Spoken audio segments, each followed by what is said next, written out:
that pretty focused on you?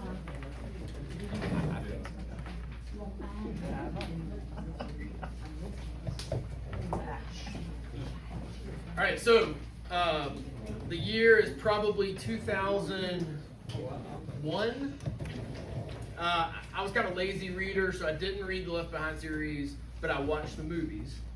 And so, like, I presume many of you, that was what became my view of how the end will come about. But I had a radio alarm clock. So fancy alarm clock, you could turn it to radio or the beeping sound. So I turned it to radio to plan on waking up to music in the mornings. It was a Sunday morning, and I wake up to what turns out to be an advertisement about the end times. But what I actually wake up to is this fake newscast that people all over the world have disappeared. And I'm still here. And I'm still here. Is all I'm saying. And pretty quickly I realized it's a radio ad, but you know, I'm just still unsettled. I'm not sure. And my whole family's still here, so I'm like, well, that's good or bad. And then it was a Sunday morning, so I go to church, we have a big church, and I see a lot of people, and I'm like, well, that's good or bad. And then I saw Ramona Honeycutt, and she was the legendary saint in the church, and I was like, all right, phew, I did it. So I've wrestled through a lot of these things. I haven't ever just spent untold time on it, but I say that to say I'm open-minded in the sense of mainly that there's just godly people who have studied really hard who disagree. And as you see on your handout there, it's really the second non-negotiable. The biggest non-negotiable is that Jesus wins. Amen. So any position that I teach from, and I'm going to try to give you some idea of all the main ideas, any of those positions, they're all going to agree Jesus wins. That's the clear point of the book. It just gets, kind of hairy in the details. And by extension of Jesus winning, his people win. Now, as I already said, godly people disagree. And so, knowing that, we can receive differences with grace. There are people you look up to and I look up to who just see eschatology, and really all of theology. Eschatology is the study of end times. See how things are going to end differently. And knowing that, we can receive those differences with grace. If there was one system that was just perfect, then what I just said wouldn't even be a factor. Everybody would agree. But as we dig in, we're going to see, hopefully, if I do a good enough job, we're going to see that each way of looking at it has its strengths, but each has its weaknesses. And every single one of them has passages that just leave their people kind of scratching their head. Now, theologians can give pretty good answers as to why this still fits in, but every system you have, the people who believe differently are going to be like, well, yeah, but you don't do anything with these verses, because it's very hard to put it all together. And that's bigger than just Revelation, but the way you see the end times, what you believe about the future, is certainly going to color the way you read Revelation. So this is meant to be a Bible study plus growing in your love for one another. We could have gone to the sanctuary, we could have set this up, in a different style, but my hope is week in and week out, you're going to have a few application questions at the end, and whether it's the color system or something else, you're going to have an opportunity to talk and get to know different people in the church.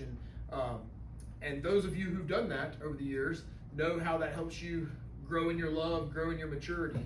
And I want to give regular opportunity for us to get to know people we wouldn't otherwise get to know. So it's fine if you're with people you know, but on any given week, hopefully you're getting to know one or two people you don't talk to real often. I'm going to try to give you good handouts that you can be proud of, can take home, can use again. But if everybody's reading ahead of me, I'm going to stop giving you good handouts. I'm like any other teacher, that's not cool. So you're going to have to agree not to read ahead. All right, two needs as we jump in. First, I need a question-taking scribe. And by that, I mean every time somebody asks a question that I can't answer and I say I'll get that next week, I don't want to stop the class and write it down. So who wants to be at least week one's scribe for all questions I can't answer? All right, Ben, I got Ben over here first. So Ben, if you can somehow get them down and email them to me, that'd be great. And of course, grace. I'm there's no one in here who to everything I say tonight or any given night is gonna be like, yeah. So it's a big Bible, it's a big book. So grace in the meantime as we work through it. We're gonna try to accomplish 3 things tonight. First, I want to show the different ways people read Revelation, and we'll get to that in a second. But when you think it was written, and is it talking about things that have happened or gonna happen or ongoing? Those matter in how you read the book. Chapters 19 and 20, are they chronological or are they not chronological? Because if they're chronological, that's going to put you into a couple of camps. If they're not chronological, meaning at the beginning of chapter 20 doesn't pick up at the end of chapter 19 in history, then that's going to change the way you read the book of Revelation. And if you're like, well, let's just go read that and it'll be real clear. Well, unfortunately, maybe you're not surprised, it's not that clear. So we'll talk about how different people read Revelation, the 4 views of eschatology. Again, that's the study of end times. These 4 main views. Now within them, like everything, it's like McDonald's, Burger King, KFC. I mean, once you get there, there's a whole menu of flavors within each camp. But it would be helpful to know the 4 big camps of the millennium. And then finally tonight, we're going to look at postmillennialism. So that's one of the 4. And I just didn't want to give it a whole week, so it's getting capped in. But what I'm going to do over the next 4 weeks is, including tonight, we're going to basically have overviews of the book of Revelation from each of these perspectives. And so you'll get a big picture of Revelation, and tonight it'll be the smallest of those, but tonight it'll be from the postmillennial view. But we'll be looking at passages in Revelation to see, okay, how does this flow? And we'll work through some others. So next week, along the same lines, we'll give the whole week to historic premillennialism, and I'm going to explain what those are in a minute. But then the following week, dispensational premillennialism. That's where the Left Behind commercial radio ad got me. Then we'll have a week off from this because we'll be in revival, and then we'll come back and cover amillennialism. And then starting September 9th, that's when we're going to work more or less verse by verse through the whole book. And so it'll be the bullets there are basically how we'll try to cover it in the weeks. As always, I reserve the right to slow down, or I certainly won't be speeding up, but roughly that's what we will be doing. And then once we get to the end of the book, we'll evaluate what it takes to land the plane. My schedule leaves me about 2 weeks of flux for the semester, so we'll see what happens toward the end. Well, don't get sick. Can't afford to get sick. All right, so 4 main views of how people historically have read the book of Revelation. First is the preterist view. Now, preterist comes from a Latin word that means past. So don't try to read too much into English preterist. It's just a Latin word past. And it holds that most or all of Revelation's prophecies were fulfilled in the 1st century, chiefly in the Jewish war that culminated in the fall of Jerusalem and the destruction of the temple in AD 70. So if you're not familiar with that part in history, that's certainly a factor in Jesus' prophecies about not one stone being left upon another. But a preterist view sees basically the whole book of Revelation, not just what Jesus said like in Matthew 24, but also the book of Revelation being fulfilled there in AD 70. Now, almost no one is a full preterist, so partial preterism is really what people talk about. And this is going to be held by people like R.C. Sproul, most famously. Somebody who's a full preterist, who's saying all of Revelation, and it has happened.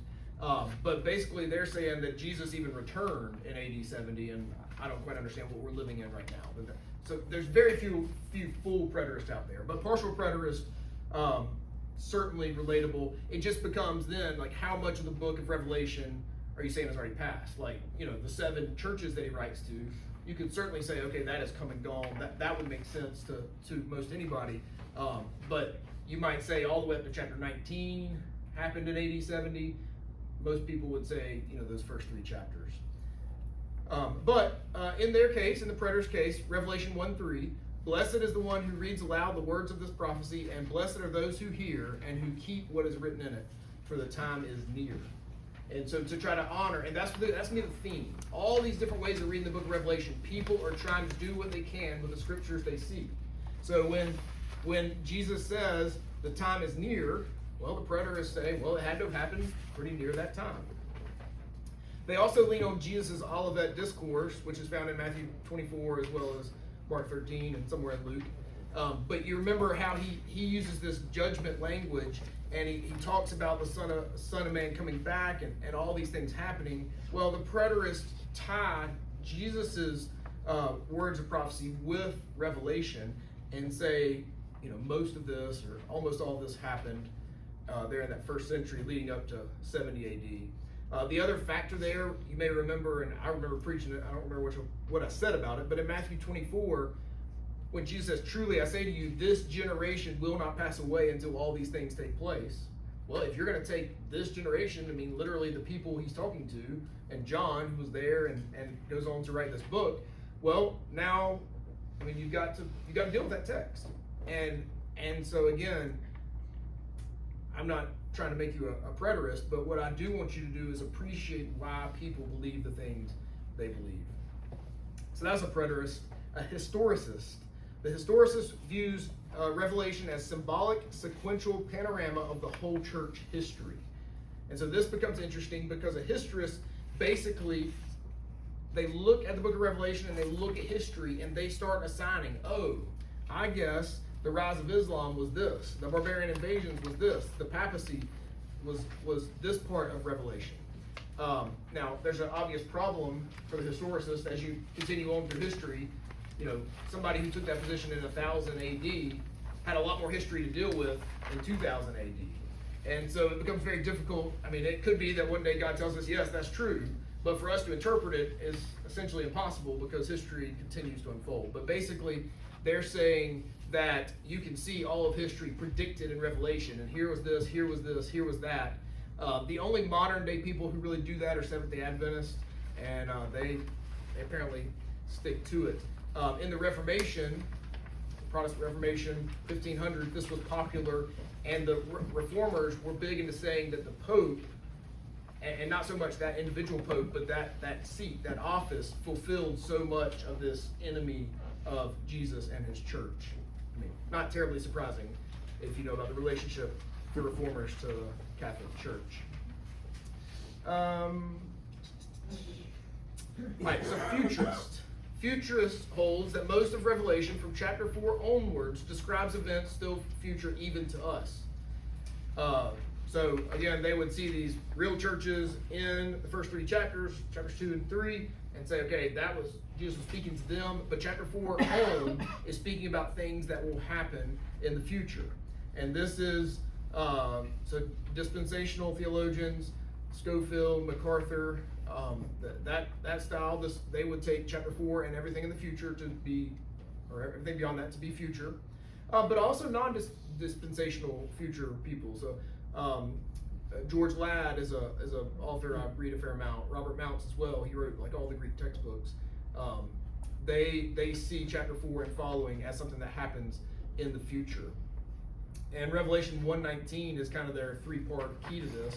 And I'm sorry, I didn't put every text on there. The text on there are for the postmillennial, highlights for postmillennial. So I didn't want to give you a 47-page handout. But Revelation 1:19, write therefore the things you have seen, those that are, and those that are to take place after this. So a futurist would say, okay, you've seen in chapter 1 this vision. In chapter 2 and 3, that's the things that are, these churches and the commendations and the problems Jesus has with it. And then chapters 4 to 22 are everything that's supposed to take place. And in particular, chapter 4, John's caught up into heaven. And so they would show that, this is all future-minded.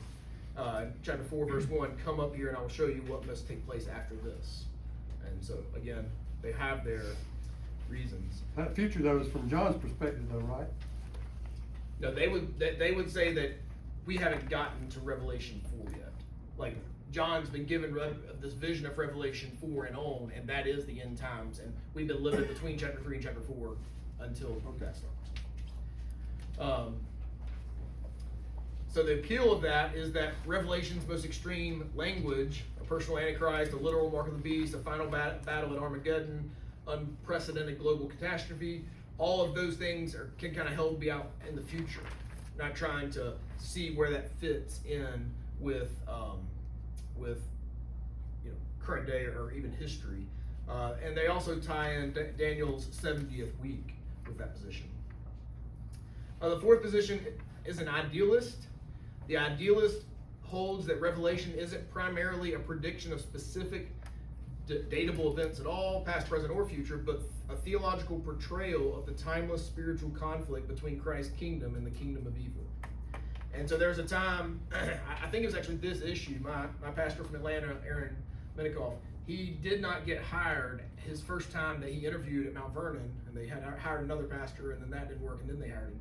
But the first time, it was because he held something like an idealist view of Revelation, and the search committee was adamant that that was liberal, and they didn't want anything to do with liberal. And I don't know if you've heard Aaron preach, but not many people would consider him to be a liberal.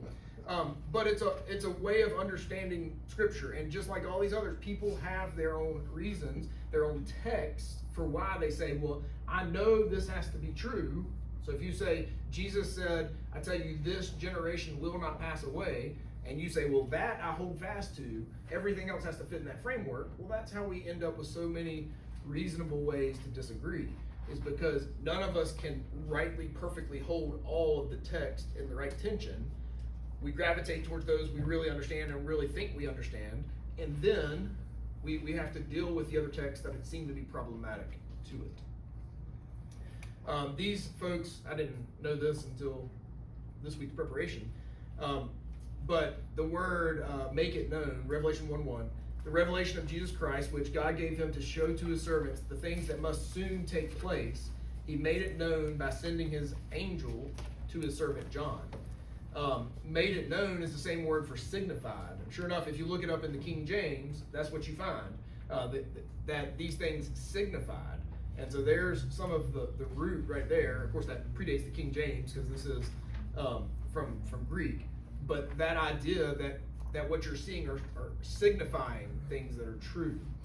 And so that becomes a very key text, and chapter 1 verse 1 is a reasonable text to make key.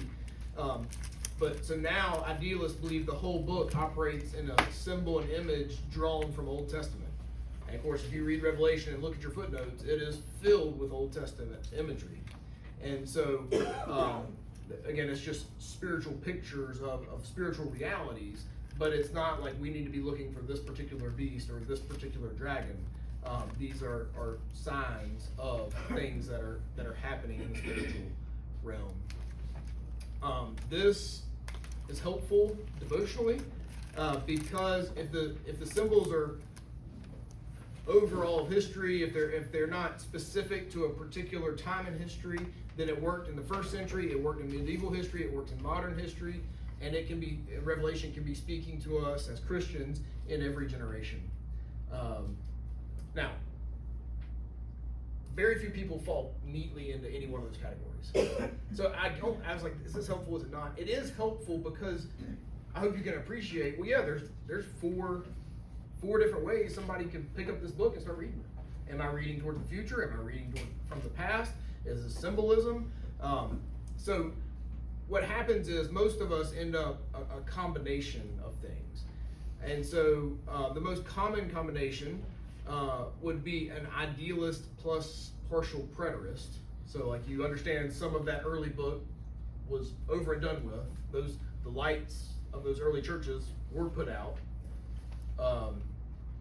But at the same time, the scripture, the pictures that we're getting are pictures that are true for each generation. It's very difficult if you say, okay, John gave the early church chapters 4 to 22, and it didn't help any of them because it was so far in the future, none of them will live to see it.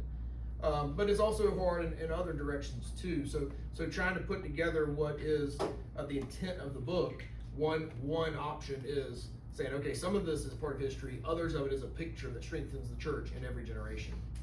Another option is a partial preterist plus a modest futurism. And so a common way to divide it up would be chapters 1 to 19 were fulfilled by AD 70, and chapters 20 to 22 paint the picture of the final resurrection, judgment, and eternal state. So that's still future. And So really, most people are going to fall into 1 to 3 or 1 to 19. I'm sure there's some who fall somewhere else. Another possible combination would be within futurists. People see the beast or Babylon as having partial foreshadowed fulfillments, but it's not the real deal. It's just pointing towards a future where there's a beast that's unmistakable, a Babylon that's unmistakable. You think of how John says in 1 John chapter 2, there's many antichrists have come. So people see that in Revelation as well, that there might be a beast in this generation. It's not the final beast, but it foreshadows the final beast. The only one that can't really be put together in a combo is the historist folks, because their outline just kind of, or timeline kind of prevents them from commingling with the others. But again, that's pretty much modern day, just Seventh-day Adventists who would be there. I get this term via Ryan from Voddie Baucham, the late Voddie Baucham. He, I think, ended up describing himself as an eclectic idealist. The word eclectic is great, so I can resonate with that. But he says the book does give us prophecy about the future, but the principles are to encourage the entire church throughout history. And so, I don't know, maybe that's just a happy way to try to please everybody, but it does make sense. The book gives us prophecy about the future, but the principles are to encourage the entire church throughout history. And so that's the overview of different ways to read the books. Dare I say, are there any questions?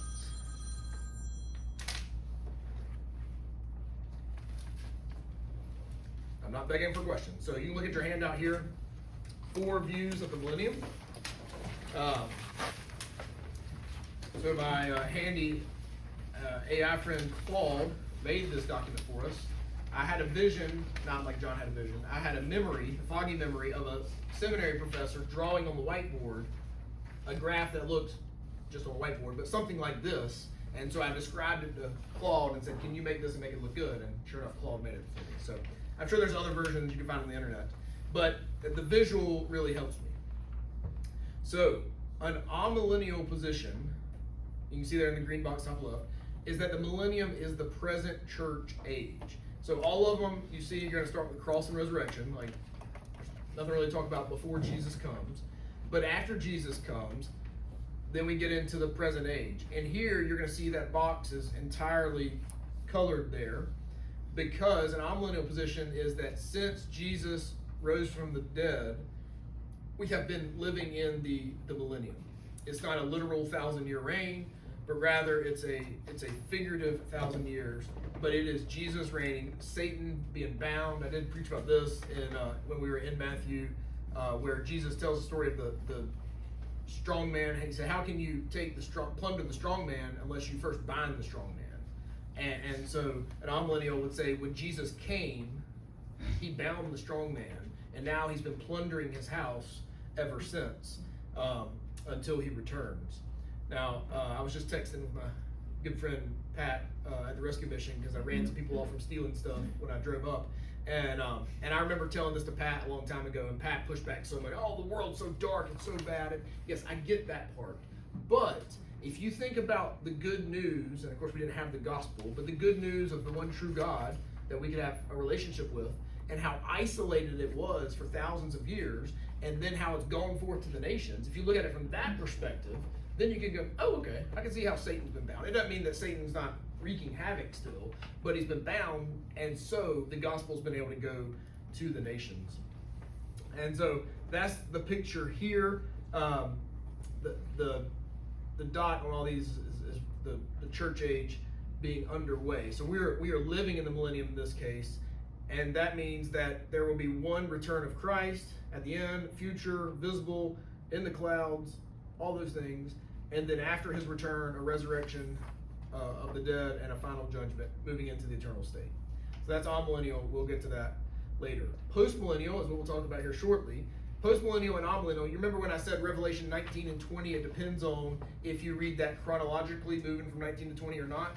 That really divides this sheet of paper in half. The top half says, no, it's not chronological. It's basically you're getting this picture. John's giving a picture, and then he's going to give another picture, and he's going to give another picture. And chapter 19 is the end of one picture, and chapter 20 is the start of the next picture. But it's not like 19 moves into 20 chronologically. So post-millennial, same thing, except they see the millennium as being the last 1,000 years, which may or may not be a literal 1,000 years, but the millennium being a future golden age of the gospel. So the gospel is going forth and effective at that point. And so you have hard times, you have all these tribulations, but over time, the gospel, as it continues to go forth, changes enough people that society gets better, that laws get changed, that there's a greater, it's a better place to live. So if you've heard of theonomist or Christian nationalism, those two things are kind of interrelated. Those are people who believe that the Bible and its laws, even its Old Testament laws, should be our civil laws. And a lot of those folks are post-millennial. They think that as the Bible has its way with society, and if we get true justice, then society will be changed. So the timeline looks a lot like amillennial, but amillennial doesn't see things getting better and better. It sees the struggle to the end. So you think about Jesus' parable about the wheats and the tares, and you let them grow up both, and then at the end, you separate them. Well, post-millennial think the wheat take over at the end, and amillennial says, no, they grow up together, it's good and bad, and then there's the end, separating them. So that's those two. Historic premillennial. I should have said this in the beginning. Pre, post, and is where is the millennium? And where is it in relation to Jesus' return? So pre-millennial means Jesus comes back before the millennial reign.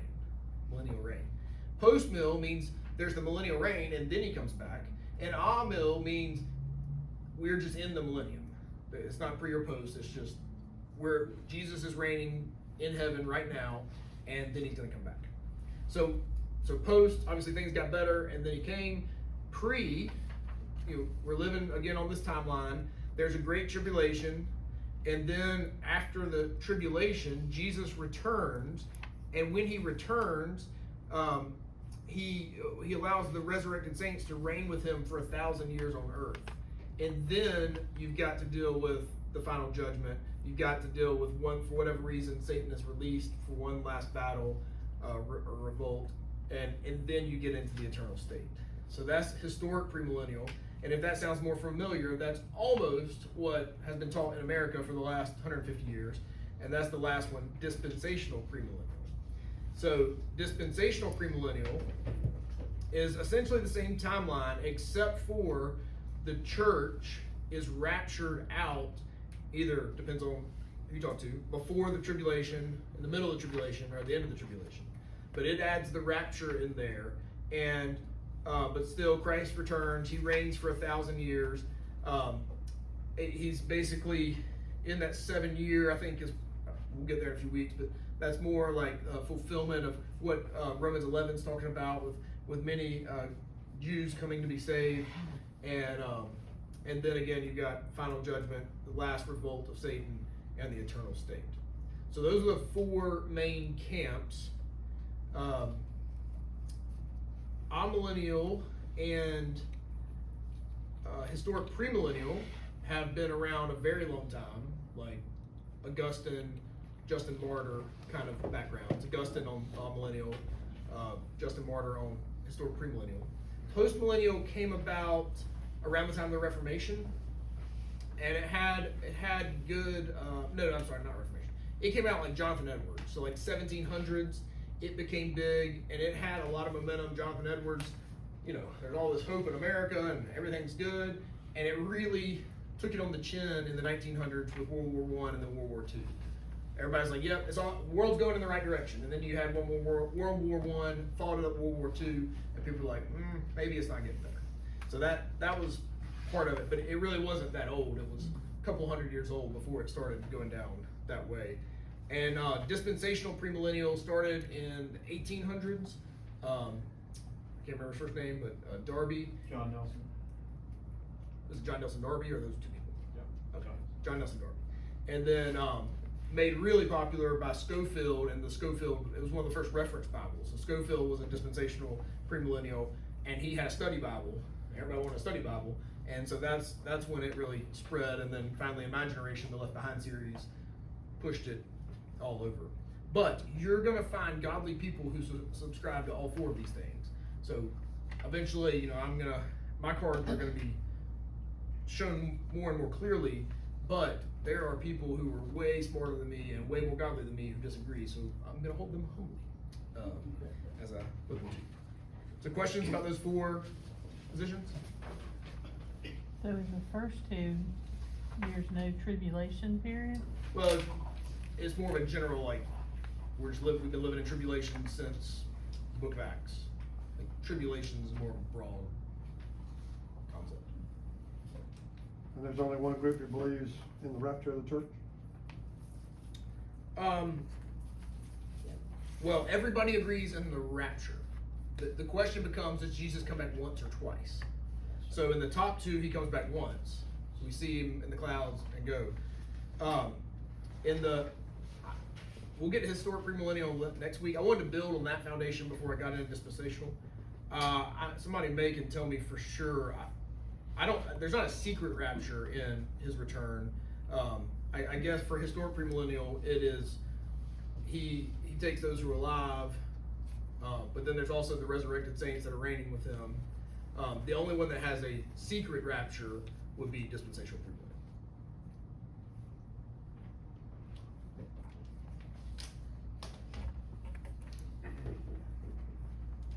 All right. Can you say that again slowly?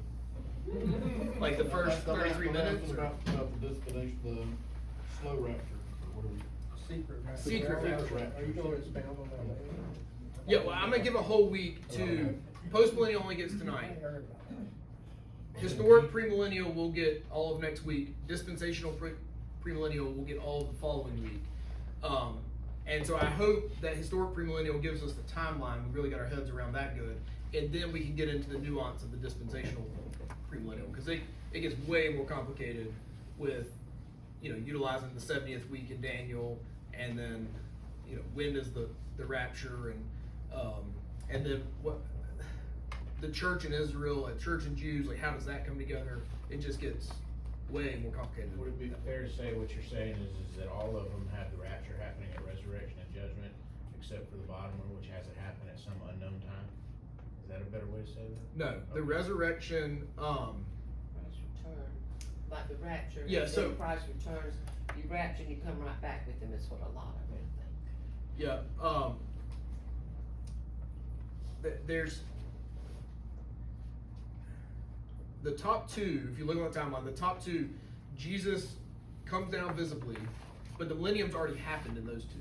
So there's no reigning and ruling on earth. We move right into the resurrection, even of the just and the unjust. The unjust give account, the just give an account, and then we go to our eternal state. So that's those top two.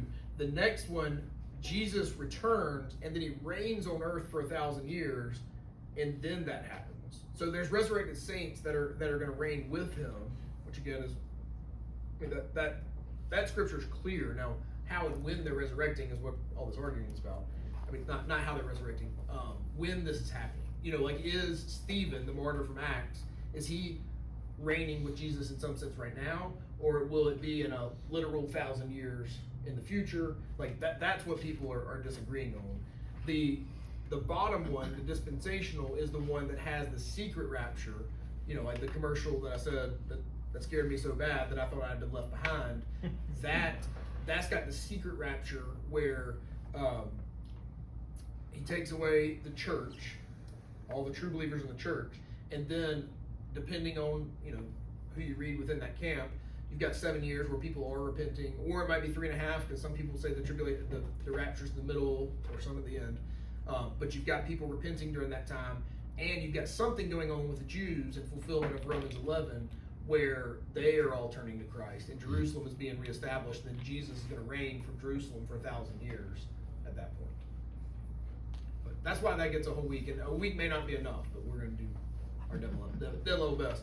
And then the last one I'll teach is the amillennial position, and then the way the book is structured, or my outline there for how I'm gonna teach it, is through an amillennial lens of basically the book of Revelation is 7 repeating pictures that overlap, but it's just different looks on the same theme, basically showing us what's happening, what's spiritually happening in the battle between the Lord and evil. But what I'm going to do within those lectures is try to be able to show, okay, in this text, this is what the dispensationalists believe. This is what the historical. So I'm going to teach it from an amillennial position, but hopefully being able to say this is what this is where people disagree and this is why. And sometimes you're going to be like, oh yeah, the postmillennials are right. Oh yeah, the dispensational. I mean, it's just going to happen. Like any given one text, you're going to say, oh well, this shuts the door. But then you see another text over here, and you're like, well, never mind, that door's back open. So that's why we're going to tread through, but we're just going to appreciate that there's some doors that are still cracked in any given case. Any other questions? All right, well, let's look at this postmillennial position. So you can kind of keep that graph in front of you if you want. You've got the text that I'm going to run through in a minute. But postmillennialism is the conviction that Christ will return after or post a golden age of gospel success, after the millennium. Like amillennialism, it holds that there is no future, visibly present 1,000-year reign of Christ on earth following a second coming that precedes it. The millennium of Revelation 20 is figurative for an age, not a literal count of years. Now again, some might say, because God knows all things, he knows exactly when the 1,000 year starts and when the 1,000 year ends. It just depends on who you're talking to. But again, the point is not to try to get 1,000 years on the calendar. The point is, it's a complete number. Is to show his utter reign in the millennium. As I mentioned earlier, amillennium expects the wheat and the tares to grow together, and then at the end to be separated. Postmillennialism expects the wheat to take over the tares and overwhelm them. Jonathan Edwards, I think I mentioned earlier, is the one who really made this popular, speaking of a latter-day glory where the gospel would spread to fill the earth. And it was a hopeful reading of history that really helped undergird a lot of the missionary work. I mean, this preaching about, hey, Jesus is going to reign, like these fulfillments of Isaiah and the Old Testament, we're going to see this on earth. And so that really rallied the church to send missionaries. So, I mean, God used it for some great purposes. So a few key components to know before we get to those Revelation texts. That they would say that postmillennial position gives a Christ who already reigns. So you think of Psalm 110:1, the Lord said to my Lord, sit at my right hand until I make your enemies a footstool. So postmillennials say their position is the fulfillment of that. Or 1 Corinthians 15:25, for he must reign until he has put all his enemies under his feet. They see a genuine historical process here where Jesus is increasingly seeing his dominion over all the earth until he's sent back on the clouds. Second, they see the Great Commission as an achievable mandate. So when Jesus says, all authority in heaven and on earth has been given to me, and he tells them to go and make disciples of all nations, that they're saying that a right fulfillment of that is that happens, that the gospel does permeate everywhere. And that they don't mean every person on earth becomes a Christian. It's just that the world becomes overwhelmingly Christian. They also see a place for gradual growth. Think about like Matthew 13, leaven that a woman works into a large batch of dough until the whole is leavened. That's how they would explain how the kingdom is advancing here in, I don't know. I don't know if there's some postmillennials who don't even think we're there yet. Like I'm not sure about that part. But presuming you think, okay, we've started the millennium in this position, the leaven is just working until it achieves its purpose. And as I mentioned earlier, it's an honest way of saying, okay, this is a golden age that's anticipated by the prophets. So like Isaiah 11:9, they shall not hurt or destroy in all my holy mountain, for the earth shall be full of the knowledge of the Lord as the waters cover the sea. So I would read that and say, okay, we're talking about the future new heavens and new earth. A premillennial person might say, well, that's in the 1,000 years after Jesus' return. But a postmillennial person would say, well, no, this is achievable in this lifetime, that Jesus is working towards this end, and we should expect this. Not necessarily in our lifetime, but before he returns. Another one is Israel's future. So Romans 11:15, for if their rejection, that is Israel's, if their rejection means the reconciliation of the world, what will their acceptance mean but life from the dead? So the postmillennial would expect, in fulfillment of Romans 11, a great turning back of unrepentant Israelites to be saved as the golden age moves on. They would affirm one visible return at the end. They would, as I mentioned earlier, the cultural dimension. They would take something like Romans 1:28, where mankind is given dominion to rule over the world, and they would say that dominion given by God plus the Great Commission and all that it entails means that we should have impact over all society. That God's law should be the law of the land. And so I think most, if not all, postmillennial would see a place for biblical law to be the law of the land in countries like ours.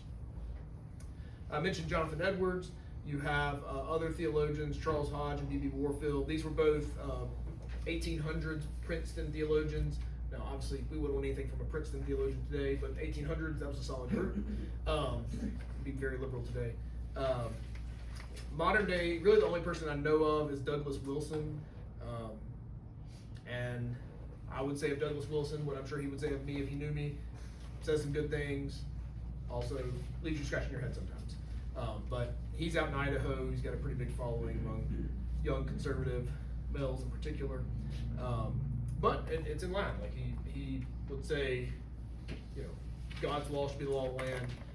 When you hear of Christian nationalism talk, he would be somebody that I don't know if he would take that label, but his way of thinking is helping that cause. The most common objection to postmillennial is just what's happened going back in the last 100 years or so with the 2 world wars, and then our eyes being opened because of news and everything to all the genocide around the world and just all the problems that many of which you and I are aware of. That has, like I said, kind of put a damper on postmillennialism because you just don't see. It feels like, okay, well, we got to start over or something if that's where this is headed.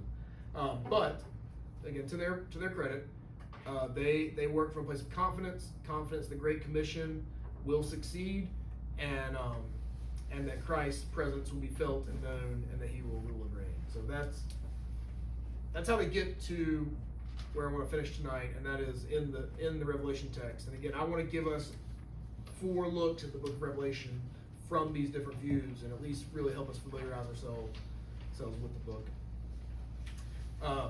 So I think I mentioned this earlier, but essentially all postmillennials are partial preterists, meaning that they believe Revelation's judgment scenes describe the events that were fulfilled at or near AD 70 in the fall of Jerusalem. And because of that, that frees them up to read the rest of the book as looking forward to the golden age. Like the tribulations have come and gone because that was done in AD 70. So they don't have to so much worry about the tribulations anymore. They're looking forward to the end of the book in the golden age. Some verses there on your handout. Revelation 1:3, blessed is the one who reads aloud the words of this prophecy, and blessed are those who hear and who keep what is written in it, for the time is near. Again, they take the time is near for face value. So so much of it was fulfilled in AD 70. That would be a verse that they would hang their hat on. Also, chapter 1, verse 7, behold, he is coming with the clouds, and every eye will see him, even those who pierced him, and all the tribes of the earth will wail on account of him. So, if you read that along with Matthew chapter 24, the coming judgment. So you think about Matthew 24 when Jesus says, of the temple, not one stone will be left upon another. Clearly fulfilled in AD 70. Postmillennial and other preterists would put those things together and say, look, John and Jesus are talking about the same thing. This also goes into the date of Revelation. Some would say it's written about 90 AD. Some would say it had to be written before 70 AD. If you think that this is a prophecy that's fulfilled in 70 AD, it better have been written before 70, or it's not a very impressive prophecy. But then others would say, no, that's already happened. And the problem is, scholars just, nobody can nail down when it was read. If they could nail down when it was written, that would really resolve a lot of this tension. But it can't. It can't so far be resolved. Revelation 2, 26 and 27. The one who conquers, who keeps my works until the end, to him I will give authority over the nations, and he will rule them with a rod of iron, even as I myself have received authority from my Father. So, postmillennial would take this as an early promise addressed to ordinary believers in Thyatira, where this letter is addressed, of real authority over the nations, which is evidence for them that dominion isn't reserved for the eternal state alone. So they take that promise and they say, okay, well, if that's a true promise, then that has to be possible in this age. Revelation 5, 9 and 10. You were slain, and by your blood you ransomed for people for God from every tribe and language and people and nation, and you have made them a kingdom and priests to our God, and they shall reign on the earth. This is a clause that matters to them, not reign in heaven someday, and they shall reign on the earth, but reign on earth. So that they expect there to be a this world reality to that promise that's built into the psalm. Revelation 11:5, the kingdom of the world has become the kingdom of our Lord and of his Christ, and he shall reign forever and ever. So this is a big text for a postmillennial because it's a declaration there at the seventh trumpet that the world's kingdoms have already changed hands. So it's there, but again, a literal reading of that text. Revelation 12, 10 and 11. Now the salvation and the power and the kingdom of our God and the authority of his Christ have come, for the accuser of our brothers has been thrown down, and they have conquered him by the blood of the Lamb and by the word of their testimony. So Satan's fall is described as already accomplished, past tense. You see, the accuser of our brothers has been thrown down. And so they see that as since it's already taken place, we must be living in this reign. Revelation 20, 1 to 3. If you're new to the Revelation discussion, Revelation 20, 1 to 6 is pivotal for all of the positions. Again, I said half of it's divided on the issue of if 19 and 20 is chronological, but 21 to 6 is the only place in Scripture that mentions the millennium. So as you spend time looking at Revelation, reading those 6 verses is going to be very important for how you figure out what you think the millennium is and when it happens. So, I can't remember, did I read 1 through 3? All right. Then I saw an angel coming down from heaven, and he seized the dragon and bound him for 1,000 years so that he might not deceive the nations any longer until the 1,000 years were ended. If Satan is bound so that he can no longer deceive the nations, mass discipling of the nations becomes possible in a way that it wasn't before, which is what the golden age requires. And again, that's a perspective thing. You and I look around, we see Satan, his work everywhere. But relative to the first few thousand years of human history, where there was no good news traveling out from Israel to any discernible part of the world, well, something drastic changed. And you could say Satan was bound, or you could say, well, the Holy Spirit was given. I mean, anything, both of those can be true, both of those can be fair, but that's part of the argument. And then 2 more texts, Revelation 21, 24 to 26. Speaking of the light, the glory in heaven. By its light will the nations walk, and the kings of the earth will bring their glory into it. They will bring it into the glory and the honor of the nations. So postmillennials read texts like this as having a genuine historical foretaste. It's not just speaking of the new heavens and new earth. Same thing with Revelation 22:2. On the other side of the river, the tree of life with its 12 kinds of fruit, yielding its fruit each month. The leaves of the tree were for the healing of the nations. So if you pair it with verses like what we just read, this healing of the nations is further support that nations, multiple nations, are meant to be transformed and not simply a remnant to be pulled out from them. So there's some hard texts. I won't dive into the hard texts for the postmillennials. Oh man, I meant to take a straw poll over there. All right, so maybe there is a postmillennial in here. Surprise me. But I'm going to give you a 5th option at the end, so you don't have to vote. But raise your hand if you think you're a non-millennial coming in tonight. No more. All right, postmillennial. That's why post-millennial only got one night. Nobody's pushing back on me because I didn't give their post-millennial camp. Historic premillennial. Uh-huh. And dispensational premillennial. And a panmillennial. You know what a panmillennial is? A combination of all four? No. Don't know. It's just all gonna pan out. I might be more in that group. I didn't walk out of seminary with a lot of seminary jokes. Might be in the right camp there. Yeah. So again, I used this line a year or so ago. I don't remember what I was talking about, but I didn't come here and hang out for 6.5 years so I could all convert you to my way of reading Revelation. Like I just don't have energy for that. But I do. These are 3 substantial books. This is one of my favorite books I've ever read, right up there with John Piper's Desiring God, The Bible in the Future by Anthony Hoekema. I was dazed and confused. I read this book and I was like, oh, that makes sense. You could go over here in a book like this, The Meaning of the Millennium, 4 Views, and this one will humble you because you'll read a chapter that's written by one of these 4 positions and you'll go, oh, that makes sense. But each of these guys, the other 3 authors, responds to that chapter and you go, oh, never mind. And that just happens over and over again in the whole book. So, but you will see patterns of who's using scripture better than others. And that's, again, that Hoekema and what Hoekema writes in this part too, the way they handle scripture is just way more compelling to me than the other positions. And I mean, George Eldon Ladd is huge. I mean, that, again, trusting, we teach out of John MacArthur, who's dispensational premillennial. We teach out of his book in our Sunday school class oftentimes throughout the year. It's just, I'm not losing sleep over it. And then William Hendrickson, the outline you have basically for the rest of the book is coming out of his commentary, and yeah, just working through this has, I mean, I'd love to see somebody's pushback of some of this, but really, really solid ways of working through things. So I'm going to be trying my best to teach the text as best I can teach the text, and then say, but here's how other people see it as we work. Any final questions? Oh, scribe, type it out as you go. Do you know of any examples of denominations that believe each of these 4 positions?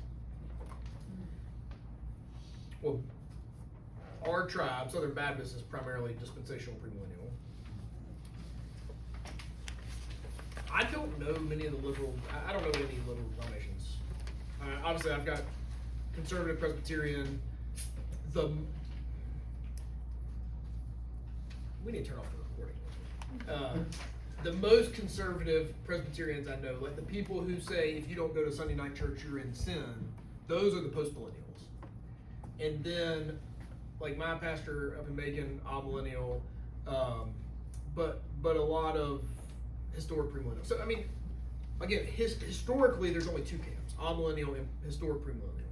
The dispensational thing came on the scene in the 1800s. Postmillennial came on the scene 1700s, and kind of more or less has gone away. But yeah, I would say like Southern Seminary professors are probably mostly historic premillennial, that camp. But there's gonna be some amillennial in there as well. All right, my goal is going to be to leave you more than 5 minutes every week, but I also gave you 3 fairly easy questions. So, David, can you reach up and turn off my recording there? How do you turn it off? Should just be one button on the side. One button on the side. Which I mean, side? not the side, like on the That's the screen. red button. Okay. Little square button.